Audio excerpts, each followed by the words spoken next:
Guys good evening. तो guys ये vision की 3 मार्च की डेली करंट अफेयर्स की मीटिंग है। तो चलिए हम आज की फर्स्ट न्यूज़ स्टार्ट करते हैं। US trade representative report flags challenges from make in India policy. देखो गाइस ये जो हमारी न्यूज़ है इकोनॉमी में कवर होगी। अभी क्या है, जो यूएस ट्रेड रिप्रेजेंटेटिव की रिपोर्ट है, उन्होंने बोला है किस तरह से जो मेक इन इंडिया जो इंडिया के द्वारा पॉलिसी स्टार्ट की गई है, उससे किस तरह से जो यूएसए में जो चैलेंजेस आ रहे हैं, यूएसए के जो एक्सपोर्ट्स के जो चैलेंजेस आ रहे हैं, उनको किस तरह से मेक इन इंडिया की जो पॉलिसी है वो एड्रेस कर सकती है। ठीक है, अभी क्या है, जो रिपोर्ट आई है यूएस ट्रेड रिप्रेजेंटेटिव की, उन्होंने ये बोला है कि यूएसए क्या है, इंडिया से लगातार अपनी बातचीत कर रहा है ताकि जो लॉन्ग टर्म से जो यूएसए के प्रोडक्ट्स को असेस नहीं मिल रहा, मार्केट असेस नहीं मिल रहा, तो उस इशू को रिसोल्व किया जाए, या फिर जो भी बीच में जो भी ऑब्स्ट्रक्शंस आ रही है, इम्पीडमेंट्स आ रही हैं, जो यूएसए के एक्सपोर्ट को क्या कर रही है, कहीं ना कहीं हैम्पर कर रही है। ठीक है, इससे पहले 2019 में भी यूएसए ने क्या किया था, इंडिया की एलिजिबिलिटी को टर्मिनेट कर दिया था, मतलब कि खत्म कर दिया था under generalise system of preferences programme. ठीक है, तो क्या आपको पता होना चाहिए generalise system of preferences programme क्या होता है। देखो भाई, ये प्रोग्राम सबसे पहले 1971 में शुरू किया गया था, किसके under, UNCTAD, that is the UN. ठीक है, अनकडाट के अंदर किया गया था। ये एक यूएसए का ट्रेड प्रेफरेंस प्रोग्राम है, मतलब कि इसमें क्या होता है, यूएसए क्या करता है, किसी किसी कंट्रीज के प्रोडक्ट्स को क्या करता है, प्रेफर करता है। ठीक है, ताकि हम क्या कर सके, उस कंट्री की इकोनॉमिकली, उस कंट्री को इकोनॉमिकली डेवलप कर सके। ठीक है, तो लेकिन 2019 में यूएसए ने क्या किया था, ये जो इंडिया को प्रेफरेंस देता था ट्रेड में, उसकी एलिजिबिलिटी को खत्म कर दिया था। और जो पहले वो ड्यूटी फ्री एंट्री देता था इंडिया के प्रोडक्ट्स को, उसको ऑफकोर्स उसके साथ ही टर्मिनेट कर दिया, जिसपे मतलब कि different product, thousand of product पे क्या करता था, यूएसए एंट्री देता था, ड्यूटी फ्री एंट्री। ठीक है, तो आपको पता होना चाहिए जनरलाइज सिस्टम ऑफ प्रेफरेंसेस, नाम से समझ में आ रहा है कि हम उनके ट्रेड्स को, उनके प्रोडक्ट्स को क्या कर रहे हैं, उस कंट्री के पर्टिकुलर प्रोडक्ट्स को क्या कर रहे हैं, प्रेफर कर रहे हैं, और ताकि उसको यूएसए में हम आए तो उसके लिए उसको ड्यूटी फ्री देते हैं। ठीक है, फ्रॉम डेजिग्नेटेड बेनिफिशियरी कंट्रीज। ठीक है, इसके अलावा क्या है, यूएसए और इंडिया ने एंगेज किया कि किस तरह से जो उन प्रोडक्ट्स पे जो नॉन तारीफ बैरियर्स हैं, उनको किस तरह से रिजोल्व कर सकते हैं। देखो भाई, आपको पता है डिफरेंट तरह के बैरियर्स होते हैं। ठीक है, जो ट्रेड फैसिलिटेशन एग्रीमेंट होता है, आपने सुना होगा। ठीक है, ट्रेड फैसिलिटेशन एग्रीमेंट में क्या होता है, जो भी हमारे ट्रेड में जो बैरियर्स आते हैं, अब वो चाहे तारीफ बैरियर्स हो, चाहे तो नॉन तारीफ बैरियर्स हो, उनको कब किस तरह से रिजोल्व कर सकते हैं। तो अभी क्या है, इंडिया और जो यूएस है वो आपस में बातचीत कर रहे हैं, they are engaged in intensive talk, किस तरह से जो डिफरेंट तरह के जो नॉन तारीफ बैरियर्स हैं हम उनको रिजोल्व कर सके, और इसके अलावा किस तरह से कुछ सर्टेन इंडियन तारीफ को हम रिड्यूस कर सकते हैं, and other market assess improvement, और किस तरह से हम जो प्रोडक्ट्स को मार्केट असेस कर सके, उन प्रोडक्ट्स को मार्केट में पहुंचा सके, किस तरह से वो इम्प्रूव कर सकते हैं। अभी क्या है, जो यूएस की जो ट्रेड रिप्रेजेंटेटिव रिपोर्ट है, उसमें क्या क्या इश्यूज को रेज किया गया है, जरा हम पढ़ लेते हैं।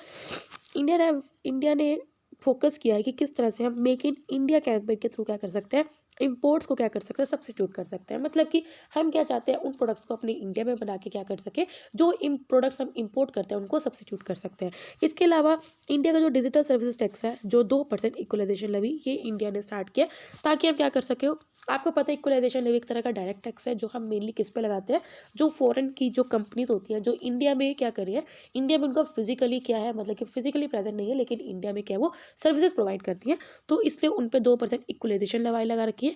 ये हम क्यों लगा रहे हैं, ताकि हम इंडिया के जो डोमेस्टिक मार्केट है वो उसको भी एक लेवल प्लेइंग फील्ड देख सके। इसके अलावा और क्या कंसर्न्स है, intellectual property protection, e commerce, market access for agriculture product. अभी आपको पता है ई कॉमर्स जो साइट्स हैं उनको भी इक्वलाइजेशन लेवी के अंदर के लेके आए हुए हैं।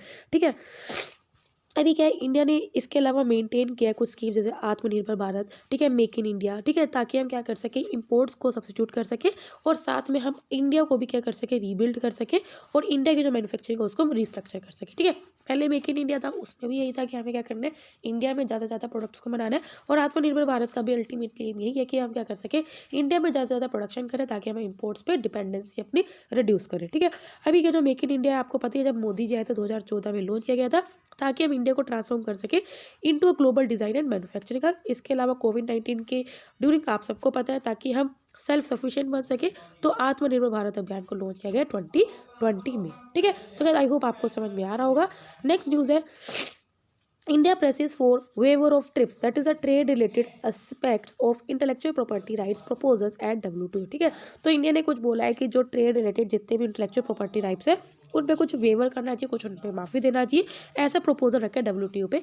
ये जो हमारी न्यूज़ है अगेन गाइस इकोनॉमी में कवर होगी। ठीक है, अभी देखते हैं अक्टूबर 2020 में क्या है, इंडिया और साउथ अफ्रीका ने बोला कि हमें क्या करना चाहिए, क्योंकि कोविड आया, कोविड में अंदर क्या होता है ट्रिप्स के अंदर क्या होता है, जो आपके इंटेलेक्चुअल प्रॉपर्टी राइट्स हैं उनका कोई और बंदा यूज़ नहीं कर सकता, कोई और कंट्री यूज़ नहीं कर सकती। लेकिन कोविड में इस तरह की सिचुएशन आ गई कि हम तो उस वक्त क्या किया, इंडिया और साउथ अफ्रीका ने क्या बोला, WTO को बोला कि हमें क्या करना चाहिए, कुछ टेम्परेरी टाइम पे क्या करना चाहिए, कुछ सर्टेन प्रोविजन जो ट्रिप्स एग्रीमेंट के अंडर है उन्हें हमने क्या करना चाहिए, उन जो उनको क्या करना चाहिए, माफ़ी कर देना है, ताकि हम क्या कर सकें, कोविड-19 के ट्रीटमेंट को हम क्या कर सकें, ट्रीट कर सकें, या फिर उसके कंटेनमेंट को प्रिवेंट कर सकें, या फिर कोविड-19 के स्प्रेड को हम क्या कर सकें, प्रिवेंट कर सकें। हालांकि जो डेवलप्ड नेशन है जैसे USA, European union, Japan country, इन्होंने क्या करा, इसको अपोज किया कि नहीं भाई, अगर कोविड आया तो आने दो, है ना, हम ट्रिप्स जो एग्रीमेंट है उनके प्रोविजंस को हम टेम्परेरी वेव नहीं करेंगे। उन्होंने ऐसा आर्ग्यू किया कि उन्होंने डेवलप कंट्री, क्योंकि यार अगर ऑफकोर्स अगर WTO उनको क्या करेगा, थोड़ा रिलैक्स कर देगा, तो सबसे ज़्यादा नुकसान जो उनको होगा डेवलप्ड कंट्रीज़ को ही होगा, क्योंकि सबसे ज़्यादा जो या जो मतलब कि इनोवेशंस हैं या जो इंटेलेक्चुअल प्रॉपर्टी राइट्स हैं वो सबसे ज़्यादा इन डेवलप्ड कंट्रीज़ के द्वारा ही किए गए हैं। ठीक है, अभी क्या इंडिया और साउथ अफ्रीका क्यों चाह रहा था कि कुछ रिलैक्सेशन मिला चाहिए ट्रिप्स के प्रोविजंस में, ऐसा क्यों कह रहा था, देखो ताकि वो चाह रहा था कि ताकि जो कोविड-19 के प्रोडक्ट्स को हम क्या कर सके, फेयर वे में, इक्विटेबल वे में, अफोर्डेबल वे में हम क्या कर सके, कोविड-19 में क्या कर सके, कुछ प्रोडक्ट्स को हम टाइमली मैनर में हर एक कंट्रीज तक पहुंचा सके। अभी एक स्टडी के अकॉर्डिंग ये बोला था, जो ग्लोबल इकोनॉमी है वो नियर अबाउट 9.2 ट्रिलियन डॉलर मतलब कि हमारी नीचे गई है, अगर इंटरनेशनल कम्युनिटी फेल होती है to ensure developing economy access to covid vaccine. मतलब कि सिंपल बात ये है, देखो नो डाउट आपको पता है डेवलप्ड कंट्रीज हैं, बहुत ज़्यादा डेवलप्ड है, लेकिन हम कहीं ना कहीं क्या है, जो डेवलपिंग कंट्रीज है, जो लीस्ट डेवलप्ड कंट्रीज है, उनको इग्नोर नहीं कर सकते। ठीक है, तो एक स्टडी आई थी, उन्होंने बोला था कि अगर हम क्या करते हैं, कोविड-19 वैक्सीन अगर हम डेवलपिंग कंट्रीज या तो लीस्ट डेवलपिंग कंट्रीज अगर हम नहीं पहुंच जाते हैं, तो उससे जो हमारी ग्लोबल इकोनॉमी में नियर अबाउट 9.2 ट्रिलियन डॉलर का क्या होगा, लॉस होगा। इसके अलावा इन्होंने बोला कि हमें क्या करना होगा, कंज्यूमर को कॉन्फिडेंस बढ़ाना है, और अपनी ग्लोबली ग्लोबली क्योंकि देखो हर एक कंट्री की GDP ऑलमोस्ट गिरी है। ठीक है, किसी की कम गिरी है तो किसी की बहुत ज़्यादा गिरी है, तो अल्टीमेटली क्या है, जो ग्लोबल GDP जो गिरी है उसको हम किस तरह से रिकवर भी कर सकते हैं। ठीक है, आपको ये टिप्स पता होने चाहिए, दैट इज़ द जो मतलब कि इंटेलेक्चुअल प्रॉपर्टी को आपको प्रोटेक्ट करता है। जो ट्रिप्स आया था सबसे पहले 1995 में फोर्स में आया था, एक मल्टीलेटरल एग्रीमेंट है किस पे, इंटेलेक्चुअल प्रॉपर्टी राइट। देखो इंटेलेक्चुअल प्रॉपर्टी राइट्स में मेनली आपकी 5 चीज़ें कवर होती है।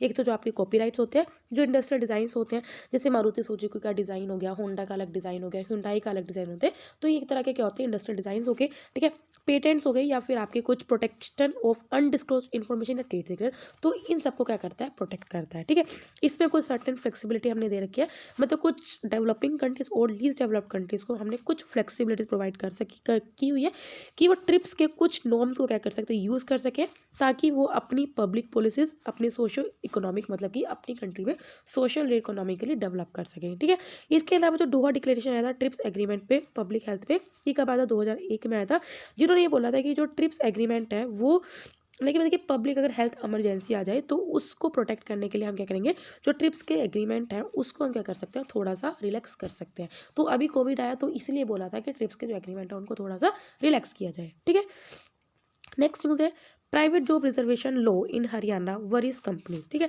तो क्या आपने सुना ही होगा कि अभी हरियाणा में बोला जा रहा है जो प्राइवेट जॉब्स है उसमें 75% जो रिजर्वेशन है वो हरियाणा के लोगों के लिए ही आएगा। ठीक है, तो ये जो हमारी न्यूज़ है सोशल इशूज़ में कवर हो सकती है, इवन कि आपको पता है जो रिजर्वेशन वाला जो इशू है वो पॉलिटी एंड गवर्नेंस में भी कवर होता है।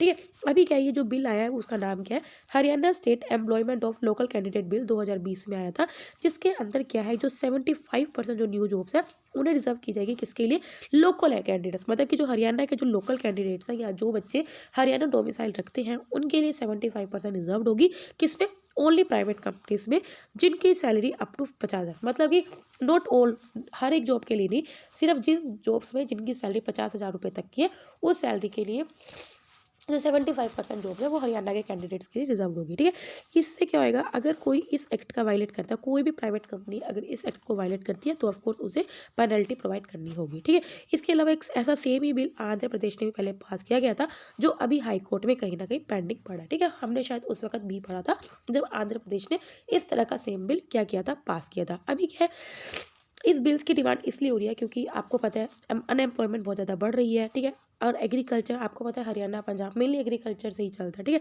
एग्रीकल्चर में भी काफ़ी डिस्ट्रेस देखने को मिल रहा है, ठीक है। और इसकी वजह से क्या है, रिजर्वेशन कहीं ना कहीं ये हेल्प कर सकती है ताकि हम लोकल जो लोग हैं उनको एक रिप्रेजेंटेशन दें, ठीक है, ताकि जो उन्हें डिस्क्रिमिनेशन मिलता है एम्प्लॉयमेंट में प्राइवेट सेक्टर में उनसे वो क्या कर सकें, एड्रेस कर सकें।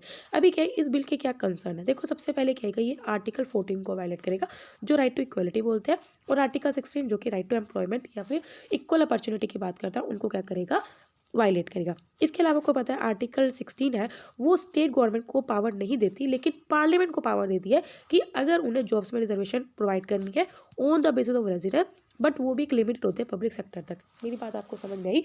देखो सिंपल बात यह है कि स्टेट गवर्नमेंट के पास पावर नहीं होती अंडर आर्टिकल 16, लेकिन स्टेट गवर्नमेंट ने यहाँ पे बिल बनाया। ये अगर पार्लियामेंट बनाता, पार्लियामेंट के पास पावर होती है, वो बना सकता था, लेकिन पार्लियामेंट भी अगर बिल बनाता तो वो भी किस लिमिटेड होती, पब्लिक जॉब्स तक, ठीक है। प्राइवेट जॉब्स के लिए कभी भी ये क्या है, ये जो बिल है वो मतलब कॉन्स्टिट्यूशन में कहीं भी कोई प्रोविजन नहीं है। तो इसके अलावा हम क्या कर रहे हैं, कहीं ना कहीं जो ईज ऑफ डूइंग बिजनेस है उसको हम और बेकार कर रहे हैं। मतलब हम चाहते हैं हमारा ईज ऑफ डूइंग बिजनेस अच्छा हो, लेकिन हम क्या कर रहे हैं, उल्टा कर रहे हैं, बेकार कर रहे हैं।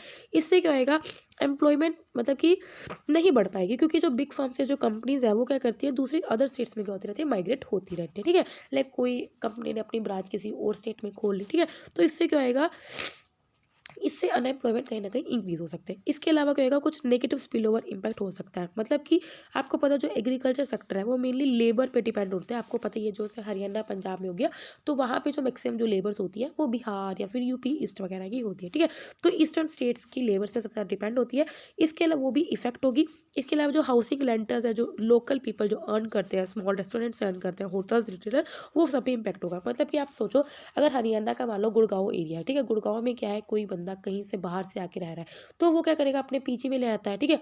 तो इससे क्या होता है, ये सब चलते हैं, जो रेंट में हाउसिंग होते हैं वो सब चलते हैं, स्मॉल रेस्टोरेंट्स भी चलेंगे। अब बताओ अगर गुड़गांव के बंदे को हम गुड़गांव में जॉब दे रहे हैं तो उसको पीजी की क्या जरूरत पड़ेगी, वो तो अपने घर से अप डाउन करेगा, उसको फिर स्मॉल रेस्टोरेंट्स की क्या जरूरत पड़ेगी, क्या होटल्स की जरूरत। तो इनडायरेक्टली क्या हर एक चीज़ क्या होगी, इफेक्ट होगी, ठीक है। नेक्स्ट न्यूज़ पढ़ते हैं हम अपनी। PM inaugurates Maritime India Summit 2021 organise by Ministry of Ports, Shipping and Waterways, ठीक है। अभी पीएम ने क्या इनॉग्रेट किया, मैरीटाइम इंडिया समिट, जो ऑर्गेनाइज किया गया किसके द्वारा, Ministry of Ports, Shipping and Waterways के द्वारा। देखो इसमें क्या किया है, इस समिट में ये बताया गया किस तरह से हम अपने इंडिया का जो मैरीटाइम सेक्टर है उसको बूस्ट कर सकते हैं, और किस तरह से बूस्ट कर सकते हैं उसके लिए पूरा रोड मैप दिखाया। मतलब कि एक प्लानिंग करते हैं ना, उस तरह की उन्होंने प्लानिंग बताई कि अगले 10 साल में हम किस तरह से अपना जो इंडिया का मैरीटाइम सेक्टर है उसको हम क्या कर सकते हैं, बूस्ट कर सकते हैं, ताकि हम इंडिया को एक की प्लेयर बना सकें इन अ ग्लोबल मैरीटाइम सेक्टर में, ठीक है। मैरीटाइम आप सबको पता है, मैरीटाइम मतलब कि समुद्र से रिलेटेड जो भी सेक्टर होता है इसके अंदर काफ़ी एक्टिविटीज इन्वॉल्व होती है। जैसे अगर आप समुद्र के थ्रू ट्रांसपोर्ट कर रहे हो, कमर्शियल फिशिंग होगी, एक्वाकल्चर इंडस्ट्री होगी, क्रूज या रिक्रिएशनल सेक्टर हो गए, स्पोर्ट्स एंड कमर्शियल पोर्ट्स हो गए, मैरीटाइम एनर्जी रिसोर्सेज, ठीक है। ये सब क्या होता है, मैरीटाइम सेक्टर में कवर होता है। अगर अभी देखते हैं पीएम ने जब इनोग्रेट किया तो पीएम ने क्या भाषण दिया, जरा हम देख लेते हैं। इंडिया का एम क्या है कि हमें इंडिया की जो मैरीटाइम इंडस्ट्री है उसको हमें टॉप ग्लोबल इंडस्ट्री से एक बनाना है, कब तक, 2030 तक। इसके अलावा जो मिनिस्ट्री ऑफ पावर है उन्होंने अभी क्या किया, 400 प्रोजेक्ट की लिस्ट को तैयार किया, जिसमें हम नियर अबाउट $31 बिलियन की इन्वेस्टमेंट एक्सपेक्ट कर रहे हैं। जिसमें आपको पता है इंडिया के पास बहुत अच्छी कोस्ट लाइन है, नियर अबाउट 7500 किलोमीटर की। तो हम एक्सपेक्ट कर रहे हैं कि इसमें नियर अबाउट हम $31 बिलियन क्या कर सकते हैं, इन्वेस्ट कर सकते हैं, ठीक है। इसके अलावा क्या है, हम चाह रहे हैं कि मेजर पोर्ट्स की जो कैपेसिटी है उसको इंक्रीज़ करेंगे। अभी जो जितनी 870 मिलियन टन है उसको हम बढ़ा के कितना करेंगे, नियर अबाउट डबल करेंगे, 1550 मिलियन टन करेंगे। इसके अलावा हम चाहते हैं कि जो मेगा पोर्ट्स को डेवलप किया जाएगा जिसमें हम वर्ल्ड क्लास इंफ्रास्ट्रक्चर प्रोवाइड करेंगे, जैसे वाधवन पे, पैराडीप पोर्ट पे, दीनदयाल पोर्ट पे जो कि कांडला में है, ठीक है।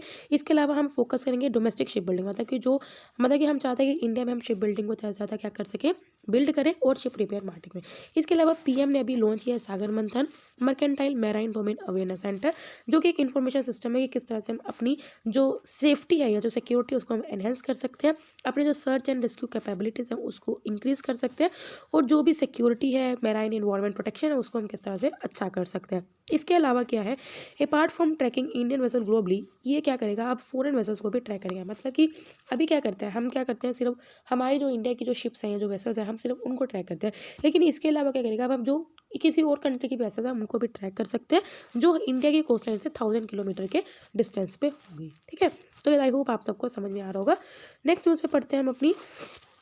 Ministry of social justice and empowerment launches Sugamya Bharat app. ठीक है, तो गाइस ये जो न्यूज़ है हमारी सोशल इश्यूज़ में कवर होगी। अभी हम पढ़ते हैं सुगम्या भारत ऐप है क्या।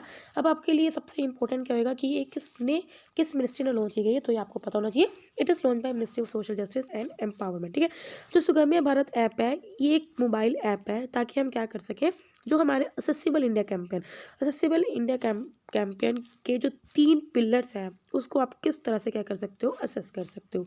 लाइक अगर आपको कोई गवर्नमेंट की सर्विसेज या किसी भी सर्विसेज को असेस करना है तो आप एक अपनी ऐप है उसके थ्रू आप क्या कर सकते हो, उन सर्विसेज को असेस कर सकते हो। ठीक है, तो ये जो सुगम्या भारत ऐप है वो क्या करेगी, जो असेसिबल इंडिया कैंपेन है, ये जो सुगम्या भारत अभियान है, उसकी जो भी मतलब सर्विसेज है आप उस ऐप के थ्रू क्या कर सकते हो, असेस कर सकते हो।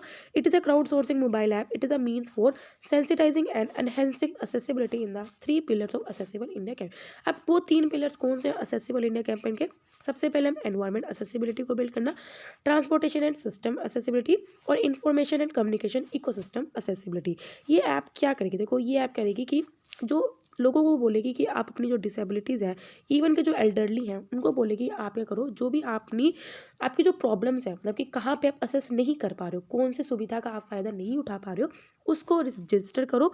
ठीक है, इन मोड्स ऑफ ट्रांसपोर्ट और any infrastructure by uploading picture.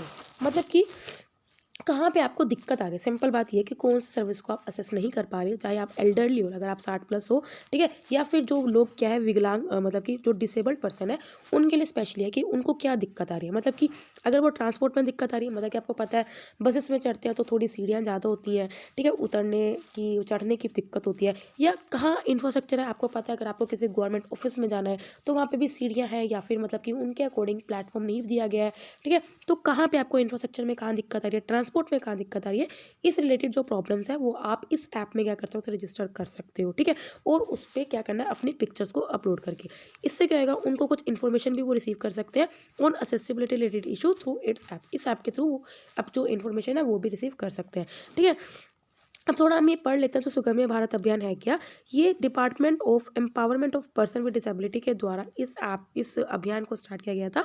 ये नेशन वाइड फ्लैगशिप कैंपेन है ताकि हम क्या कर सके, यूनिवर्सल असेसिबिलिटी अचीव कर सके। ये गाइस हमने पहले भी पढ़ा, यूनिवर्सल असेसिबिलिटी मतलब क्या है। देखो आप एक नॉर्मल बंदे हो, आप गवर्नमेंट की हर एक सर्विसेज को असेस कर सकते हो, लेकिन जो डिसेबल्ड पर्सन है या जो एल्डरली पर्सन है वो उनके अकॉर्डिंग इंफ्रास्ट्रक्चर हमारे इंडिया में इतना अच्छा नहीं है या फिर ट्रांसपोर्ट मोड उतना अच्छा नहीं है। ठीक है, तो हमारा एम क्या है कि हम इंडिया के हर एक बंदे को क्या कर सके, वो हर एक सर्विसेज का असेस कर सके। ठीक है, मतलब कि वो ये ना सोचे कि वो डिसेबल्ड है तो वो नहीं कर पा रहे हैं। ठीक है, तो इसलिए क्या कर सका है, इस कैंपेन को लॉन्च किया गया था ताकि हर एक बंदा क्या कर सके, असेसिव ले सके। इसके अलावा और क्या इनिशिएटिव्स क्या है जिनको लॉन्च किया गया था अंडर द सुगम्य भारत अभियान। ये देखो सबसे पहले क्या, ऑर्गेनाइजेशन चाहे वो पब्लिक हो या जो प्राइवेट है उनको क्या बोला गया कि आप CSR फंड, जो कॉर्पोरेट सोशल रिस्पॉन्सिबिलिटी जो फंड होते हैं उनको यूज़ करो ताकि आप इस तरह का इंफ्रास्ट्रक्चर बना सको ताकि जो एल्डरली लोग हैं और जो डिसेबल पर्सन है वो उनको यूज़ कर सके। इसके अलावा एक inclusiveness and accessible index use किया जाएगा गवर्नमेंट के द्वारा, ताकि हम देखेंगे कि डिफरेंट इंडस्ट्री ने कितने एफर्ट्स दिए हैं कि ताकि उन्होंने डिसेबल पर्सन के लिए वो चीज़ बना दी है। ठीक है, तो इसमें हम क्या करेंगे, डिफरेंट जो इंडस्ट्रीज है उनको एक इंडेक्स पे क्या करेंगे, नापेंगे। ठीक है, इसके अलावा एक सुगम्य पुस्तकालय जो कि एक ऑनलाइन लाइब्रेरी बनाई है वो डिसेबल पर्सनस के लिए, जो क्या कर सकती हैं, मतलब कि इसके थ्रू क्या करती है, हम ऑनलाइन लाइब्रेरी का वो असेस उठा सकती हैं। ठीक है, तो आप देख सकते हो सुगम्य भारत अभियान में क्या क्या स्ट्रेटजीज है। सबसे पहले हम क्या करेंगे, कहीं पे हम इंटरवेंट करेंगे जो इलीगल फ्रेमवर्क हो गया, टेक्नोलॉजी सॉल्यूशंस हैं। इसके अलावा हम leadership endorsement of the campaign करेंगे, लोगों को उन लोगों की कैपेसिटी बिल्डिंग करेंगी, वो किस तरह से कर सकते हैं, कॉन्फ्रेंसेस के थ्रू, वर्कशॉप्स के थ्रू। इसके अलावा हम मास अवेयरनेस क्रिएट करेंगे, और इसके अलावा हम क्या करें, इसमें जो कॉर्पोरेट सेक्टर है उनको हम क्या करें, इंक्लूड करें कि ताकि आप अपने जो CSR फंड्स हैं उनको यूज़ करें। ठीक है, अब हम बढ़ते हैं अपनी छोटी छोटी न्यूज़ पे। बेटर देन कैश एलियंस, देखो अभी क्या है, जो रिसेंटली क्या है, जो बेटर देन कैश एलियंस हैं उन्होंने इंडियन गवर्नमेंट के साथ और फिक्की के साथ मिलकर क्या किया है, मर्चेंट डिजिटाइजेशन समिट को होस्ट किया 2021 की। ठीक है, अब भाई हम पढ़ते हैं बेटर देन कैश एलियंस क्या है। देखो यूएन के बेस्ड पे ये गवर्नमेंट्स, कंपनीज और जो इंटरनेशनल ऑर्गेनाइजेशन है उनकी एक पार्टनरशिप है जो क्या करती है, देखो बेटर देन कैश मतलब कि जो डिजिटल पेमेंट्स को क्या करती है, फोकस करती है कि आप क्या कर रहे हो, कैश से अच्छा डिजिटल पेमेंट्स पे ध्यान दो। ठीक है, और लोगों को एक एनकरेज करती है to transit from cash to digital payment, ताकि हम अपने जो सस्टेनेबल डेवलपमेंट गोल्स हैं उनको अचीव कर पाएँ। ठीक है, तो ये जो ऑर्गेनाइजेशन है इसका काम क्या है, डिजिटल पेमेंट्स को बूस्ट करना। तो अभी क्या है, जो बेटर देन कैश एलियंस है उसने इंडिया की गवर्नमेंट और फिक्की के साथ मिलकर क्या किया है, होस्ट किया है मर्चेंट डिजिटाइजेशन समिट। ठीक है, बीटीसीए के जो मेंबर्स हैं उसमें इंडिया भी है, ये आपको पता होना चाहिए। इसका काम क्या है, पेमेंट्स को डिजिटाइज किया जाए ताकि एफिशिएंसी, ट्रांसपेरेंसी, वुमेंस की जो इकोनॉमिकल में पार्टिसिपेशन है उसको इंक्रीज किया जाए और फाइनेंशियल इंक्लूजन किया जाए, जो रूरल लोग हैं या फिर जो पुअर पीपल हैं उनको भी इंक्लूड किया जाए और हम इकोनॉमीज को बिल्डअप कर सके that are digital and inclusive. Next news है central revenues control laboratory new Delhi. अभी क्या, जो सेंट्रल रेवेन्यू कंट्रोल लेबोरेटरी जो न्यू दिल्ली की है उसको रिकॉग्नाइज किया गया है as a regional custom laboratory of the world custom organisation for Asia Pacific region. तो गाइस आपको ये पता होना चाहिए, जो वर्ल्ड कस्टम ऑर्गेनाइजेशन है ये इसका जो हेडक्वार्टर है वो ब्रुसेल्स में है। ये मेनली इसका काम क्या है कि किस तरह से जो ट्रेड है वो बिल्कुल लेजिटिमेट चला जाए, तो उसके लिए वो कुछ इंटरनेशनल स्टैंडर्ड सेट करता है ताकि क्या ट्रेड इजीली क्या चलता रहे डिफरेंट कंट्रीज में और कोऑपरेट करती है डिफरेंट कंट्री। ठीक है, इंडिया जो है एशिया पैसिफिक रीजन में अभी वर्ल्ड कस्टम ऑर्गेनाइजेशन की क्या है, वाइस चेयरमैन है। ठीक है, तो अभी क्या किया है, जो वर्ल्ड कस्टम ऑर्गेनाइजेशन में क्या है, डिफरेंट डिफरेंट मतलब कि आपको पता है 5 रीजन्स होते हैं मेनली, आपको पता ही होगा, मैंने आपको बताया था, जैसे अमेरिका हो गया, यूरोप हो गया, अफ्रीका हो गया, लैटिन अमेरिका हो गया, एशिया पैसिफिक हो गया। इस तरह से 5 रीजन्स में से क्या करता है, हर रीजनल चेयर को क्या किया जाता है, सिलेक्ट किया जाता है। ठीक है, तो अभी वर्ल्ड कस्टम ऑर्गेनाइजेशन में जो रीजनल कस्टम लेबोरेटरी में इंडिया की ए सेंट्रल रेवेन्यू कंट्रोल लेबोरेटरी को एशिया पैसिफिक रीजन में से क्या किया गया, रीऑर्गेनाइज किया गया। ठीक है, अब ये जो हम जरा अपनी इसके बारे में पढ़ लेते हैं, ये 1939 में एस्टेब्लिश किया गया था, किसके अंदर, central board of indirect taxes and custom के द्वारा। ये 14 रेवेन्यू लेबोरेटरीज का हेडक्वार्टर एज सर्व करती है। इसके अलावा क्या करती है, ये असिस्ट करती है कि किस तरह से हम किसी सैंपल को केमिकली एनालाइज कर सकें of various state commodity to enable duty assessment. ठीक है, नेक्स्ट न्यूज़ है स्पेक्ट्रम ऑक्शन कंक्लूडेड। तो आपको पता है स्पेक्ट्रम ऑक्शन में क्या मेनली जो नीलामी होती है, जो स्पेक्ट्रम्स होते हैं, चाहे 2G हो चाहे 3G हो। ठीक है, स्पेक्ट्रम का मतलब क्या होता है, जैसे आपके जैसे फ़ोन के सिग्नल्स आते हैं। ठीक है, ये कुछ रेडियो फ्रिक्वेंसीज के थ्रू आपको जो वायरलेस सिग्नल्स आते हैं उसी को हम क्या बोलते हैं, स्पेक्ट्रम बोलते हैं। ये जो फ्रिक्वेंसीज होती हैं जो हम यूज़ करते हैं वो मेनली वायरलेस कम्युनिकेशन, जैसे आपका मोबाइल है इसमें आपको कोई वायर की जरूरत नहीं है, you are communicating without wire. ठीक है, तो ये फ्रिक्वेंसीज हम यूज़ करते हैं ताकि हम वायरलेस कम्युनिकेट कर सकें, which are a portion of broader electromagnetic spectrum. ठीक है, ये आपको पता है ना, इलेक्ट्रोमैग्नेटिक स्पेक्ट्रम में 7 वेव्स होती है, तो रेडियो वेव्स उसका एक पार्ट ही है। ठीक है, इसके अलावा जो इलेक्ट्रोमैग्नेटिक स्पेक्ट्रम की कुछ जो पोर्शन होते हैं वो बैंड्स में ग्रुप होते हैं और वो हम कुछ मोबाइल इंडस्ट्री को एलोकेट करते हैं या फिर डिफरेंट डिफरेंट सेक्टर को एलोकेट करते हैं जो कम्युनिकेशन में इन्वॉल्व होती है थ्रू एयरवेव्स। ठीक है, अभी क्या जो स्पेक्ट्रम है सोवरेन एसेट है एंड जो डिपार्टमेंट ऑफ टेली कम्युनिकेशन है वो इसकी इस स्पेक्ट्रम के कस्टोडियन और मैनेजर है। ठीक है, और वो डिसाइड करती है कि क्या रूल्स एंड रेगुलेशन होनी चाहिए, क्या फ्रेमवर्क होना चाहिए कि जिसपे जो स्पेक्ट्रम है उनको एलोकेट करते हैं, लाइसेंस करते हैं या फिर प्राइसिंग करते हैं। ठीक है, नेक्स्ट है नाग रिवर पोल्यूशन अबेटमेंट प्रोजेक्ट। अभी क्या है, इस प्रोजेक्ट का एम क्या है, ताकि हम क्या कर सकें, जो नागपुर महाराष्ट्र में जो नाग रिवर है उसमें जो सीवेज और जो इंडस्ट्रियल वेस्ट वाटर जो फ्लो होता है उसको हम किस तरह से क्या कर सकें, ट्रीट कर सकें। ये जो प्रोजेक्ट है उसको अप्रूव किया गया under national river conservation plan के अंदर। अब आपको ये पता होना चाहिए, जो नेशनल रिवर कंजर्वेशन प्लान है वो मिनिस्ट्री ऑफ एनवायरमेंट फॉरेस्ट के द्वारा स्टार्ट किया गया था, ताकि हम क्या कर सकें, रिवर्स में जो पोल्यूशन है उसको प्रिवेंट करें और वाटर की क्वालिटी को इम्प्रूव करें। ठीक है, जो नागपुर है वो उसका नाम ही नाग रिवर के थ्रू पड़ा है। ये जो रिवर है वो कहाँ पे स्टार्ट होती है, पिल्ली रिवर, मतलब कि जो दिस मतलब कि नाग रिवर और पिल्ली रिवर मर चुके कान्हा रिवर में क्या बनती है, जो कि ट्रिब्यूटरी है वेनगंगा रिवर की, और जो वेनगंगा फिर किसकी ट्रिब्यूटरी है, गोदावरी रिवर की। ठीक है, नेक्स्ट है हिमालयन सीरो। अभी क्या है, हीना फर्स्ट जो हिमालयन सीरो वो असम में स्पोर्ट किया गया, कहाँ पे, मानस टाइगर रिजर्व में, और इससे पहले वो हिमाचल प्रदेश के स्पीति वैली में भी स्पोर्ट किया गया था। ठीक है वो जो सीरोज है उनकी काफ़ी स्पीसीज हैं और ये मैक्सिमम आपको एशिया में मिल जाएगी। जो हिमालयन सीरोज होती हैं ये आपको पता होना चाहिए गाइस, देखो ये किस तरह का है, ये हर्बीवोरस होते हैं और ये टिपिकली कहाँ पे मिलेंगे, जहाँ पे हाइट कितनी होगी 2000 से लेकर 4000 मीटर तक। ठीक है, इसको शेड्यूल 1 के अंडर लिस्ट किया गया है, अंडर वाइल्ड लाइफ प्रोटेक्शन 1972 के अंदर। इसका जो स्टेटस है वेरी इंपॉर्टेंट वल्नरेबल है। अभी आपको पता होना चाहिए जो मानस टाइगर रिजर्व है, इसका जो नाम है मानस रिवर की वजह से पड़ा हुआ है, और ये अपना जो बॉर्डर टच करती है वो रॉयल मानस नेशनल पार्क के साथ टच करती है, जो कि भूटान में। आज की लास्ट में that is the infiltration gallery technique. ठीक है, अभी क्या जल जीवन मिशन के अंदर क्या है, इस टेक्निक को यूज़ किया जाएगा ताकि हम लद्दाख में वाटर सप्लाई कर सकें, जहाँ पे जो वाटर सप्लाई जो विंटर्स में काफ़ी मतलब कि आपको पता है वो जो रीज़न है वो मतलब कि विंटर में वहाँ पे पूरी स्नो वगैरह जम जाती है, तो जिस वजह से क्या है विंटर्स में जो लद्दाख में जो वाटर का सप्लाई होता है वो बहुत ज़्यादा इफेक्ट होती है। ठीक है, तो इसलिए क्या है इस टेक्निक को हम यूज़ करके क्या करेंगे, लद्दाख रीजन में वाटर को सप्लाई करेंगे। ठीक है, कौन सी टेक्निक, इनफिल्ट्रेशन गैलरी टेक्निक। ये एक तरह का वाटर ट्रीटमेंट मेथड है जिसमें हम सॉइल को थ्रू सॉइल फिल्ट्रेशन, इसके अंदर हम क्या करेंगे, एक पाइप को कनेक्ट करेंगे किसी रिजर्वर रिवर के बिल्कुल बॉटम में, जहाँ पे वाटर को क्लीन किया जाएगा और सप्लाई साइड से उस वाटर को ट्रांसपोर्ट किया जाएगा। इसके अलावा हम क्या करेंगे, यहाँ पे वाटर क्या आएगा जो ओवरहेड टैंक में गर्म रहेगा with the help of solar energy के थ्रू, फिर यहाँ से फिर उस वाटर को सप्लाई किया जाएगा एज इट्स